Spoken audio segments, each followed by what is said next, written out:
Every season of Power Rangers has had some degree of martial arts to it, and the Neo Saban era tried to harken things back to MMPR with the regular teaching and sparring, etc. However, they did a really poor job of this, so instead of bringing back the nostalgia of the first season, it just became a forced attempt at recreating that aspect of the show. Everything from the most basic moves to the strange settings and not even casting any real martial artists played a huge factor in this problem. One of the best things about the early seasons of Power Rangers is that they would cast actual martial artists.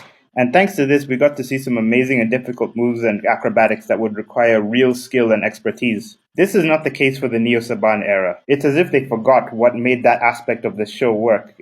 Now they only cast people who look good on camera and know nothing about martial arts. You can tell simply by the way they move during the fight scenes. For example, this is the stance of someone who doesn't know anything about martial arts and spent probably a week with the stunt actors to learn just enough to fool kids and the old fans who don't want to grow up into thinking they can actually fight. Another example are the moves they do. As you can see, these are the most basic moves that people learn in their first karate class.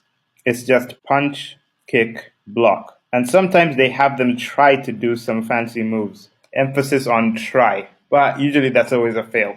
Another problems are the settings in which they practice. In Power Rangers Samurai, they had the Red Ranger's house, which was also a samurai dojo, which works just fine. But then in Megaforce, the Red Ranger would practice on a rooftop in the middle of the city, then in the woods, and at a random public park. Then in Ninja Steel, they'd practice on a farm in the middle of New Zealand, a junkyard, and then a pier. Of all places, why there?